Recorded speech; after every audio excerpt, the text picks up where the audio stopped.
Well, hey amigos, thanks for coming along and hanging out at Scooters for a little bit as I get tires put on these rims. As I said on my last video, one of the major things I needed to take care of next was getting tires put on this motorcycle. While I had the wheels off, I decided to inspect the brakes. The back brakes looked great, but however, the front brake, one of the pads, doesn't have much pad left on it. So while I was at Scooters, got me a brand new set of brake pads to put on this motorcycle.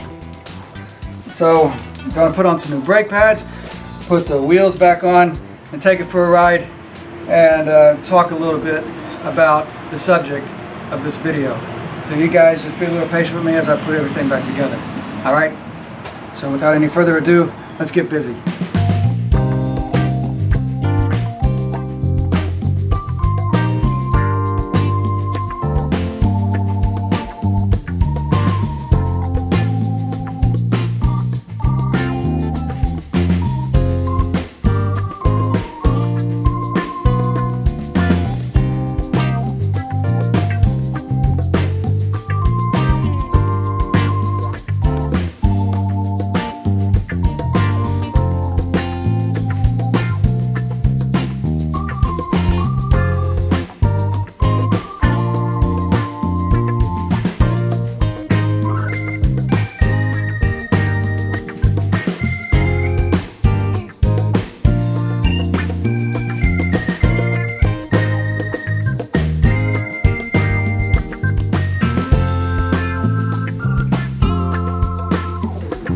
Let's get on the road and take a little ride, and I want to talk to you guys a little bit about something. Alright, it's 4:18 right now, and so at about 4:23 or 24, 25, something like that, 5 to 6 minutes, this motorcycle will be ready to go, because that's about how long it takes for it to warm up. So that's another thing I've learned about this motorcycle, so I'm going to have to wait a little bit.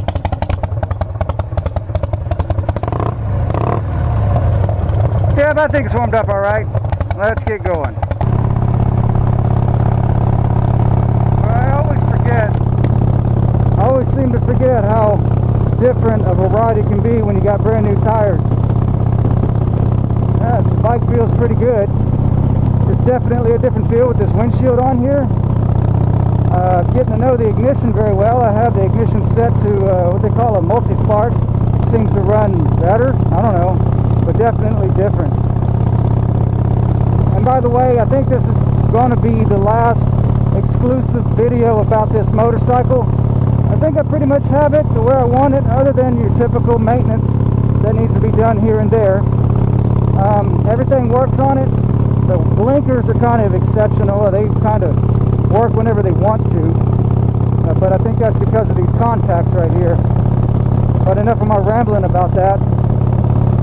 I just wanted to talk to you guys. I'm really not sure about how to put it into words. I'm not one of those guys who can write down a script and remember it. So all I want to say is I really am looking forward to riding this motorcycle 700 miles from my house to Grafton, Illinois, as I was talking about in the last video.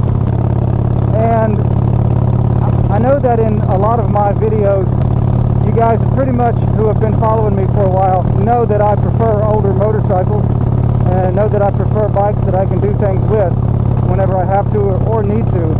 I pretty much want to be as independent from the motorcycle shop as possible, with the exception of there are two things I won't do because I don't have the patience, the tools, or even the expertise. That would be tires and wheel bearings. As you can see, as earlier in this video, I went to scooters to have tires put on my motorcycle. But other than that, I want to be as independent from the shop as possible. I want to be able to be the one who makes my motorcycle go. And as you saw in a couple of videos back, how I traded a perfectly good 2012 Heritage Softail that was fuel injected and a computerized motorcycle and all that stuff, you know, for this bike right here, just straight across the board. Who in the world in their right mind would do that? Maybe I'm not in my right mind, but I don't really think it's a matter of being in your right mind or having the right common sense or whatever to make a decision like that. But to me, it's a matter of taste. It's a matter of what I want out of a motor, what I want out of a motorcycle. But the one thing I don't want you guys to think or think I'm trying to say is that I don't believe, and it's not that I don't even just believe, it's just absurd if anybody wants to think that there's only one way to be as far as motorcycling. I don't think you have to do like me to be a motorcyclist or a biker or whatever that word is supposed to mean. You know, it's all a relative thing. Everybody comes from somewhere. All those somewheres is somewhere unique, and it's all unique to us. Everybody has a certain talent, everybody has a certain aptitude, everybody has a certain want to on top of that.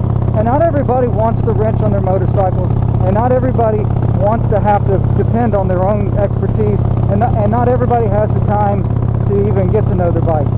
And this is a day in an era where there's a lot of new riders who come on the scene who just bought their new motorcycle, and they don't know anything about bikes. And I'm going to be honest with you, I was already mechanically inclined when I bought my first bike, but I didn't know anything about working on motorcycles. I was driving an old Ford van that I was the one that put the engine in. I was the one that put the engine together. I've always been like that with everything I've driven. Now I've kind of gotten away from that with my regular automobiles, like as far as, what four-wheel vehicle I want to drive, because, what I have now is a somewhat of a more modern car. It's fuel injected, it's got a computer. But, I may settle for an automobile that I don't know how to fix, but I don't want to have a motorcycle that I can't fix. And that 2012 Heritage Softail was just that. Now, other than, small things like the oil leak video that some of you saw, maybe, I think that's the only repair video I had on that bike. But other things, if something goes awry with, with the electronic stuff that I don't know anything about, then I would definitely be dependent upon the dealership or somebody with a PhD or a computer to hook to my motorcycle to tell me what's wrong with it, or tell them what's wrong with it so they can punch in codes and all that stuff. And I totally want to be independent from something like that.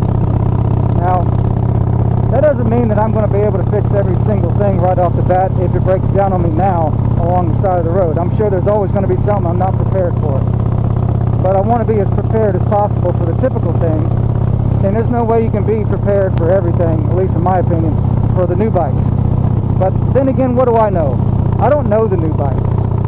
And there's a lot about them that I could get to know, that I will know that there's nothing I can do about them if something goes awry on them. So, anyway, you don't have to be a mechanic to be a motorcyclist enthusiast or a motorcycle enthusiast, or you don't have to know how to turn wrenches or be able to diagnose every problem on your motorcycle to be a biker or whatever. And I got to thinking about that, you know. I really don't want to give anybody that impression. I'm just comfortable with having something I know I can know. And not to say I was uncomfortable with my 2012, but there's going to come a day, since I'm never going to buy a brand new motorcycle again, that I'm going to have an old motorcycle. I mean, I've even decided which era, how far ahead, you know, how new of a bike am I willing to have. And I really, honestly and truly, I don't want to have anything newer than, say, 03 or 99 or something like that. And I'll have to tell you, and I'm going to give a shout out to one of the guys that I follow, and he follows me. He was a little bit of an inspiration to me for making this video, and his name is KidMoto22. And I was watching his video about old versus new, and I really appreciate that video. I really loved that video. I'm so glad that you made that video, kid. It kind of helped me reflect back on why I am the way I am, and also made me wonder. I wonder who I gave the impression to that you have to do like I do, or try like I tried to be real. Really, all you got to do to be real is be you, and know your limits. I certainly know mine, and if I don't know my limits, I'm going to find them out. Like I said, my limits are tires and wheel bearings, of all things. Anyway, I'm going to leave a link of KidMoto22 to his YouTube channel down in the description below, so you guys can go check him out. He's a pretty cool dude. I enjoy watching this stuff.